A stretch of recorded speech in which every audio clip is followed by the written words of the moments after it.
policy meeting. Um, for those who don't know me, my name is Joy Hopkins. I'm the VP of the school board and the chair of the policy committee meeting.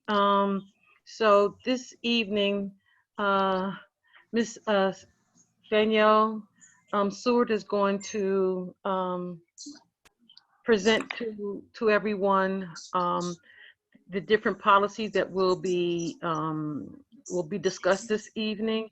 If you have questions, I will address those questions after her presentation, and you can do so in the chat, or you can do it by raising your hand in the participant section. Ms. Stewart, your turn. Thank you, Ms. Hopkins. Oh, excuse me just for 1 minute. Yes, I'm sorry, I forgot one thing.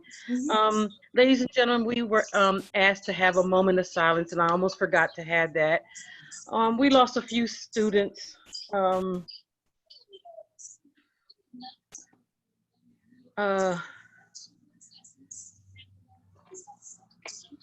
me a favor, Ms. Hoff, can you take that? Thank you, Ms. Hopkins. Okay. All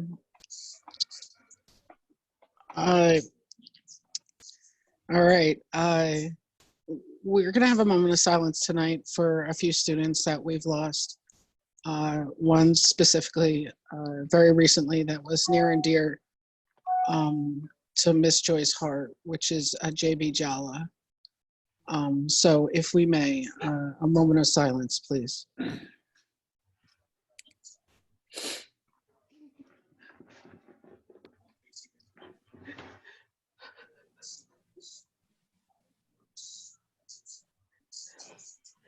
Thank you. It's never okay to lose someone. It's even harder when they're so young, vibrant, and just an amazing young person.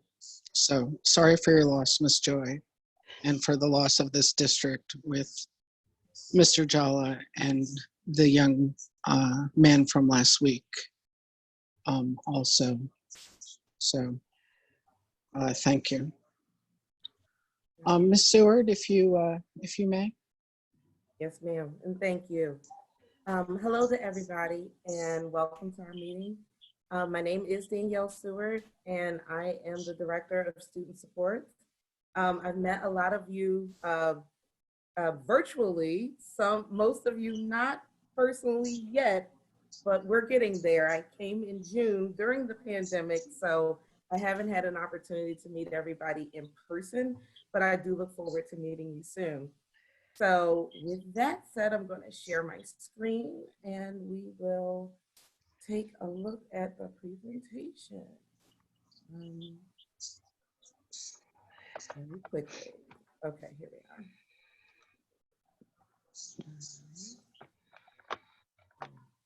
Can everybody see that okay? Can I get a thumbs up? All right. All righty, great. So, let me change my view here so I can see something. Okay. So, today we're going to review, we have basically 3 items on our agenda.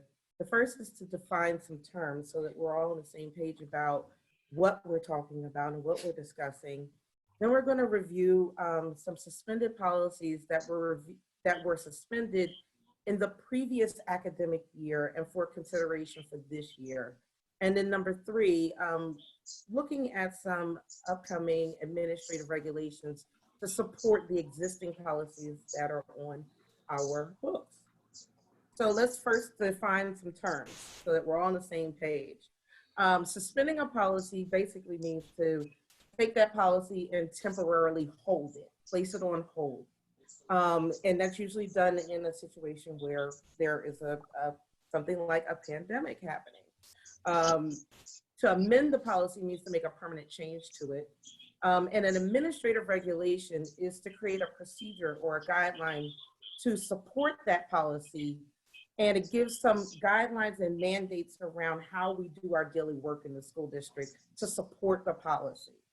Again, and for an administrative regulation amendment, we're basically going back to that procedure, if you will, and making a change to it so that we're addressing any timely changes that have happened that require some more guidance or explanation. So now let's review our suspended policies from last year. Now, again, these policies were suspended on April 27th, 2020. And it was in response to the governor's emergency order for quarantine due to the COVID-19 pandemic. This year, we revisited those policies to see if it was appropriate to request suspension for this year, or to say, no, we don't need to suspend that this year, and here are the reasons why. So right now, in the following slide, you'll see that we're suggesting 5 policies be suspended this year in light of the ongoing COVID-19 pandemic. So as a point of review, and I'm not going to read the slide to you because it's a lot of words, but overall, the policies that I'm referencing on this slide, lesson plans, attendance, reporting of student progress, and grading of student progress, all we're recommending not to suspend or amend for this year, because our plan of action moving forward is to still hold ourselves accountable to these policies and the requirements therein. Class rank, the same thing. Promotion and retention, same thing. We intend to hold ourselves accountable to these policies. The last one, however, we are suggesting to suspend this policy because we see the need for flexibility to evaluate students toward graduation. However, we will continue to follow the guidance of the PA Department of Education and seek their guidance when needed. Same story for these set of policies as well. Evaluation of employees, working periods, and professional development. We do not see a need to suspend or amend these policies for this year. We intend to hold ourselves accountable to them. Now, for these policies, 705, facilities and workplace safety, as well as 707, policies of use of school facilities, these we are recommending to suspend. Again, in light of COVID-19 pandemic, we are concerned about staff and student safety in the buildings, and want to discourage large gatherings in our buildings, which are aligned with the CDC regulations around COVID-19. Hence why we have moved to a virtual setting for school. Same thing with the use of our facilities. We do not think that it would be appropriate at this time to have outside agencies utilizing our facilities. Again, for the same reason, COVID-19 concerns and not being able to control who comes in and out of the buildings if we were to extend that to other entities. Now, these two, 803 and 804, school calendar and school day, we are again suggesting to suspend these policies in light of the unpredictable nature of the COVID-19 pandemic. It's just, there are too many unknowns in the future around the spread of the virus and the work that is being done to, seek a vaccine. There are just too many things that we don't know, and that we require flexibility in order to operate effectively within the school days and working days for staff. And that is it for that section. So those are the policies that we would actually be asking for action of our board moving forward. Now I'll move into the administrative regulations, and just for so that we're all on the same page about these. Administrative regulations, as I said before, are like procedures. They support the policy that's already in place. And we call them administrative regulations. And they're, again, guidelines, and they provide guidelines and structure to the daily work of the district. And of course, are aligned to a policy. This direction of this administration is that we are going to be more intentional about writing down administrative regulations around how we do what we do, why we do what we do, so that we can gather, we can hold ourselves accountable, and we're more transparent about the work that we do.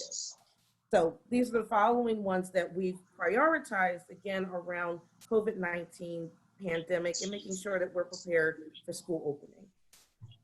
So here again, the policies 209 to 218. I do want to highlight for 218, in light of the governor's, the Secretary of Health's order around face coverings, and this is, oh, okay. And this is it. This is the masking order. We want to remain compliant to that. And by doing so, we want to ensure that we are holding ourselves accountable to it. Oh, there we go. So therefore, to support that, we want to make sure that we're letting our students know that we're holding them accountable to it as well. If they were on site, if they are on site, we will be holding students accountable to wearing a mask or a face covering. This one for 220 and 232, student rights and expression. We were recently made aware that a court ruling from the Third Circuit Court of Appeals was handed down June 30th around free speech and the district's ability to discipline students for speech and online language that is done outside of school time and off campus. And because of this ruling, we are seeking more information from our solicitor as well as from the PSBA on updating our regulations to ensure that we are complying with this court order. The same thing with dressing and grooming for students. Again, supporting the masking order and also making sure that we're providing guidelines to make sure that we're letting our students know what our expectations are around presenting themselves during video conferencing, during virtual learning.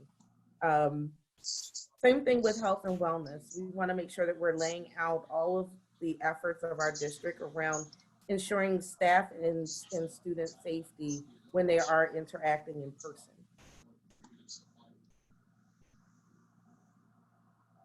Same thing, again, we're going to be focusing on making sure that we're supporting our school opening with the masking order again, and making sure that we're also clear about our expectations of staff when it pertains to the conduct, what we're expecting our staff to, how they're expected to behave, as well as giving them a clear procedure for complaints and issues that may arise during the day-to-day workday. And that is it. I would like to open it up for discussion at this point. Thank you, Ms. Stewart. Does anyone have any questions, any discussions, any rebuttals? Oh, hi, Ms. Libby. Hi, I have a question. It's an outside agency. I am in charge of the SAT through ETS. So I noticed that one of the policies was basically that we wouldn't let outside companies use the facilities maybe for the whole year. Would that also be included? My read on that would be no, because employees are administering the assessment. We're just utilizing the actual site, but obviously we would look at the parameters around that. But my initial thought is no, that would not be included, because typically you have school-based staff who facilitate the use of the materials. And we serve as, if you will, a liaison between the students and the actual organization, be it college board, whomever. Okay, thank you. Mm-hmm. But do we Yep. recommend that Mr. Cuff and yourself be notified of those dates when those building or that building needs to be in use? That was a question for me, That Joy. was a I'm question sorry. for, yes, that Yeah. was a question for you. Yes, yes, and we have actually been notified, and we are working with the high school on some upcoming dates as well. Oh, okay. I do assume that it would, the 25-person limit, you know, there's a couple other things that could get in the way, unfortunately, of those events taking place. So we would have to see what the regulation of the day is. Yep, you're exactly correct. I have a hand raised for Miss Nicole Miller, who's on mute. Hi, Hi, Ms. everybody. Miller. Hi, Miss Miller. Hi. Just a quick question, and I don't quite know how to phrase this. I'm trying to get my wording together. But do know once we return to school, Ms. Stewart, I did hear you say about the masks and we would be holding students accountable. Some of the language that some of my other colleagues have used. Now, I'm in a unique place because I have children in the district, but I'm also a teacher. So understand, as a teacher, I do want my babies to I teach kindergarten, to wear their masks to keep us all safe. But I know some teachers, when you hear them talking, it's extraordinarily punitive. It's like, I want them to, make sure, are there going to be policies in place, almost as if it's like a punitive measure that would be taken if they don't wear the mask. Are you able to address it a little bit? Because that kind of wording just unnerves me a bit. I think you bring up a great point. And we'll be exploring more so progressive discipline, if you will, in terms of engaging the student first, trying to gain compliance first in a positive way, rather than going punitive. So as we're writing these regulations and in terms of what we're going to do step by step, we're definitely going to err on the side of positivity and compliance first before we even think about going punitive first. So your point is well taken. Thank you so much for the feedback. I appreciate you. Thank you. I love it. Our next hands up is I'm sorry if I'm messing this name up. Takatz? Miss Tax. It's I'm Melinda. sorry. Thank you. Miss Tax? It's Melinda Tax. I teach at the middle school social studies. I apologize. Hi, Ms. Pax. Hello. I noticed that you said that there was a student policy for masks, but I was wondering, what about the staff policy for masks? Yes, we're doing a regulation for staffs as well. Okay, thank you. Mm-hmm. And there is a question in chat from Pat Williams asking what are the hours for virtual learning, even though this probably will be addressed at the educational meeting and not at the policy meeting. Would somebody like to answer that question, please? Sure. The hours for virtual learning will align with the hours of instruction that we have in place, or that we're thinking about for all students. And so right now we've had discussions around the instructional day being between the hours of 9 and 2, realizing that we want to offer some level of flexibility for staff as well as families. And so we are going to further explore that option in conversation tomorrow, as well as, no, both meetings are tomorrow, excuse me. Yes, on tomorrow. Our meetings are starting to run together. Yes, indeed. Yes, indeed. Is there any other further questions? Oh, hi, Mr. Brooks. You're on mute. Hey, there you go. I just had a question. I guess when we get to a stage where we'll actually come in, I guess after that deadline, when we said we were going to re-explore October, or around October, and if we do come in, I guess the biggest concern, because I have this discussion with coaches as well, about some of our teenagers are asymptomatic. And a lot of times those temperature checks, they won't give up a red flag or anything. And I guess the concern was when we check staff and students, I guess, I don't know, I guess it depends on, I guess in our budget, that's really all we have to do. I'm just trying to see if anything comes down the pike where, and I know the NBA checks like very frequently, and I know we're not on that level, but just something where we can bump it up, because it's just, I was trying to explain this to coaches about wanting to get back to football real quickly, and you have to keep in mind that some of our young people can go undetected. And however, the young people can go back home and they can possibly infect a family member, someone who has underlying issues, an older person, or someone who may say one of the kids who's asthmatic, stuff like that. And I just was more concerned about if we're going to stay virtual, how will we handle that if we had to come in for some sort of part of the day, not necessarily the whole day, or some part where we would have to come to that school. And just thinking about our infrastructure at the school, proper ventilation and stuff like that, how's that going to look? Well, you said a lot with that statement, so I'm not, and I know, I'm sorry. No, that's okay. No, that's okay at all. I will address it this way. Several things. We're going to continue to follow the guidelines of the Chester County Health Department as well as the CDC. Don't know if you were a part of the meeting last Wednesday, but we will also employ the use of health experts. Dr. Brennan was a part of our call and was able to address some questions for the board. So we will continue to follow his guidance as well.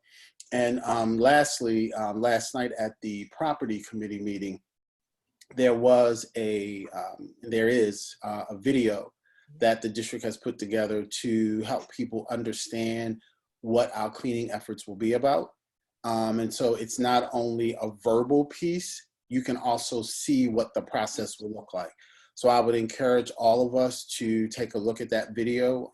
I will be talking a little bit more about that tomorrow and putting some additional information out there to staff so that we can just continue to educate people on the processes that we're putting in place to ensure that we're following the guidelines and to ensure that not only our students, but our staff are safe as well.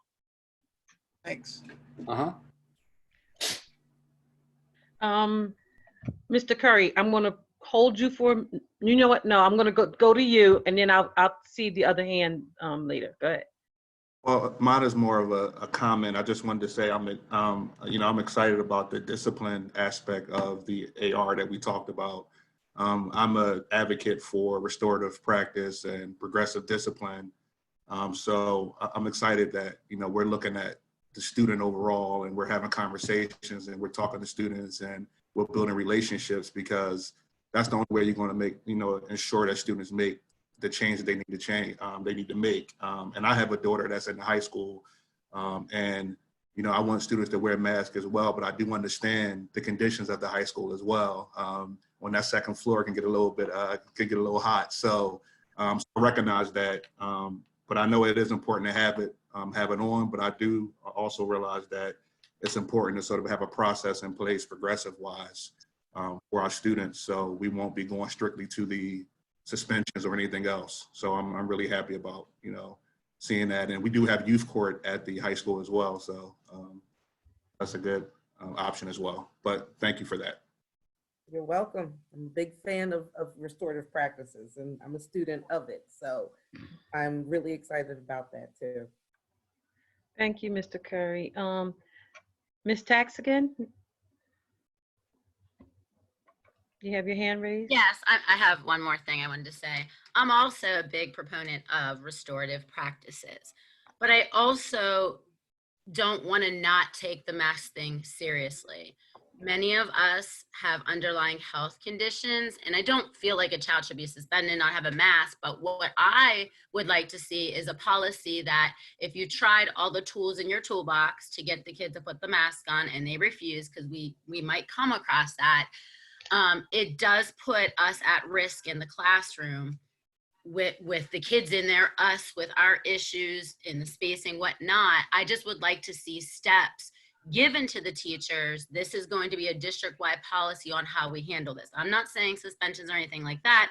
I'm just saying, you know, can there be a person that can come and try to help, because we're in the midst of teaching. We could spend a lot of time, but we also have a class to run, you know what I mean? So, but Absolutely. keeping that mask on, I'm so sorry. I personally live by myself. I don't go to stores. I take this quarantine stuff super seriously. And I don't want to come into work and be put at risk because I'm not around anybody else, you know?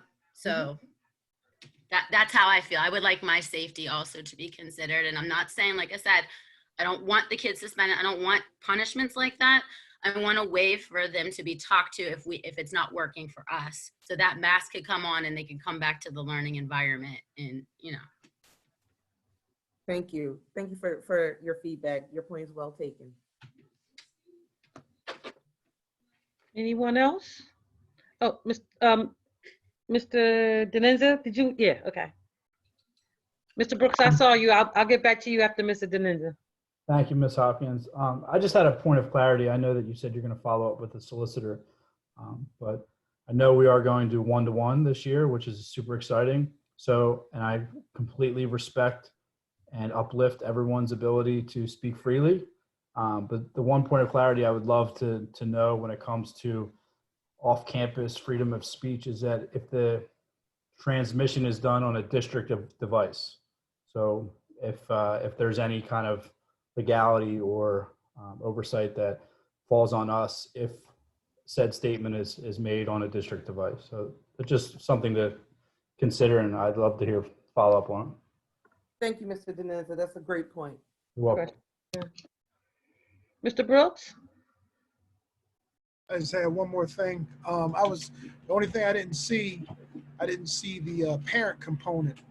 We're going to make sure that we aggressively inform the parents so that the entire student's family knows exactly what we're trying to do, and where that transparency there won't be any issues, that we're being transparent on our end. We're letting them know as a parent and just letting them know, hey, this is what we're doing in this particular pandemic, and this is what we have to do to keep everybody safe. I just wanted to make sure, because I was going through it and I just didn't see the word parent put in there, because sometimes, we have some parents who, because everybody has their own thoughts about the pandemic, okay? Everybody has their conspiracy theories or whatever they don't want to do. I just want to make sure that we address that student's family and that the parent knows, or guardian, that they know exactly what the district is doing to keep everybody safe, teachers and staff and students. Yes, there will be multiple measures that we take, and we can definitely include families into the things that, in terms of how we educate and inform individuals.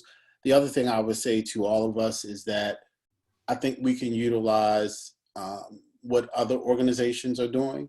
So for example, when we go into Walmart, ShopRite, Giant, Target, there are procedures that need to be followed. So on every one of their doors, there's a sign that tells you what you need in order to enter the building. We already have it on our buildings. So I think it becomes incumbent upon all of us to help our communities understand what our process or what our procedures are. So it's not just us in the central office. I think it's all of us helping to educate our communities. And I think we need to utilize those analogies, because those are places where people in our community go. And we know that they're going there now. So just like you would act and perform in those places, that's what we're requesting of you to do when you come to our schools, is follow the process that's outlined on the front of all of our doors. So that's how we're going to encourage folks, but I would also encourage us to encourage other people that we know. It's like, it's like that saying, it's like, you tell someone and then they'll tell someone and then so on and so on and so on. I mean, I mean, that's really what it's about. It's Yeah. like we have to reach out to our neighbors and communicate and spread the word. Yeah, thank you. I just wanted to say one last thing. These last couple meetings being involved with you, Dr. B. Coates, I just want to say I appreciate the transparency. Like I told you before, I appreciate how the new administration is taking a better step to be transparent, lay things out, get feedback from the teachers that are on the front line. I really appreciate the approach. And it goes back when you sent out that email about the plan going forward for the district. I was very impressed by that. And like I said, I'm liking what I'm seeing as we're starting off. I just wanted to tell you, thank you. Thank you, sir. I appreciate it. I see you, Miss Evans. I'm going to go over to the chat first, and then I'm going to come back to you, okay? So I have that's a great idea from Miss Libby. I have hand clap standing ovation from Miss Calvin. I have from Miss, please forgive me if I'm pronouncing it, Yanni Moran. Can I recommend building principals create a video to inform students and parents of expectations for virtual learning? I think that can definitely be done. Great idea. I would suggest that we do one for the district, because one of the things I'm trying to definitely encourage, and we can incorporate the principals in that somehow. I just want to encourage that we are a school system and not a system of schools. And so I just want to ensure that we're being consistent across the board, specifically at the elementary level. I mean, we all know we only have one middle and one high school, but at the elementary level, we need to make sure that there's consistency across the board. But yes, that's definitely something that we could do. And Mr. Denenza and Pam, I'm just going to ask you guys to make a note of that, because as you guys can imagine, I'm going to come back around. And then part B to that is place that video in a link they can access from the school district's website. Okay. Then Mr. Curry says, we have to collectively support the process to make sure compliance is upheld in each school. Agreed. Dr. Evans?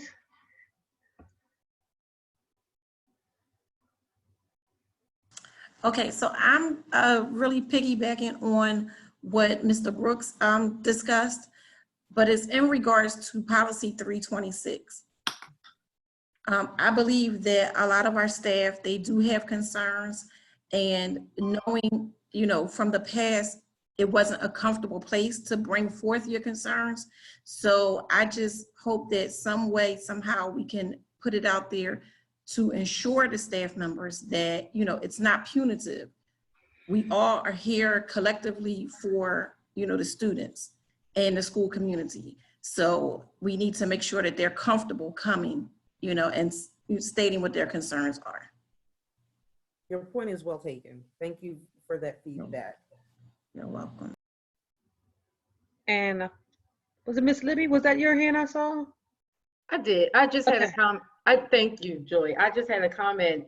You know, I know Pam, Warren, I've worked with both of you, but I think I think that idea was great in the chat, because, you know, at the high school, we've used and had, you know, our PNN, and we've had, you know, a news segment, and it was well received with parents and students. So it's something, I do agree, Dr. B. Coates, that whatever it is, it needs to be systemic.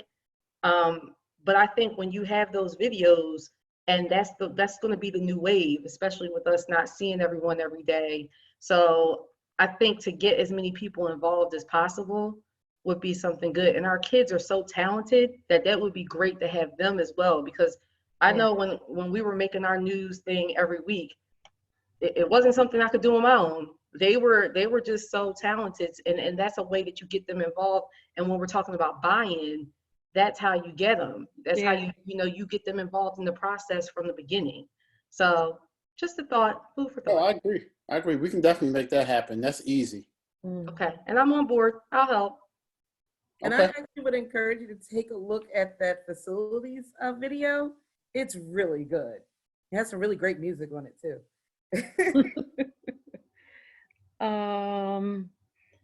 Miss Anissa Dungy says, great idea. Include the students in possible videos. Okay, anyone else? Questions, comments, love, hate? No hate. I just wanted to. No shade.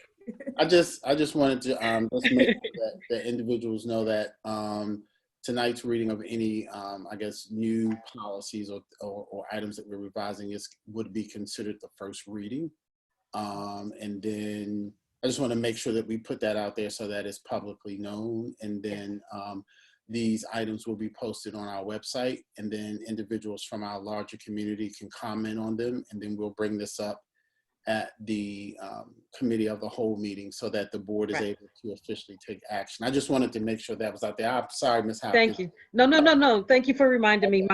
I'm not all with it today. So I thank you. understand. No problem. I just wanted to make sure that we talked I about appreciate that. Sure. Glad you got my back. Always. Always.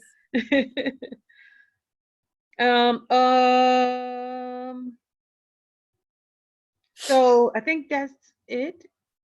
Yes, ma'am. I don't see any more. Okay, so that concludes our policy meeting. Folks, if you haven't read the presentation or seen the presentation, please take a look at it. And if you have any further questions, you can email either Ms. Stewart or myself, and we will get you answers ASAP. Danielle, can you put Within 24 hours. I'm sorry, Dr. Beaker. Danielle, I was just going to ask Ms. Stewart, would you put your email in the chat just for those people, just for the attendees, so that they can, I think they'll be able to see that. Absolutely. Doing it now. Okay. And then just so that folks know, while they're putting that information in, we do have an education committee meeting tomorrow at 6:30. Where we will be providing further updates. Right. And I would just ask all of you all if you could encourage others to look at the policies and then submit some feedback. We will have, I believe, an email address set up so individuals can do that. And then we'll take those comments into consideration next Monday when we meet as well. Yes. Okay, once again, thank you everyone for taking your time out to join us this evening for the policy meeting. And I hope everyone have a blessed and safe evening. You too. You too. Thank you. you. Good night, all. Thanks. Have a good night.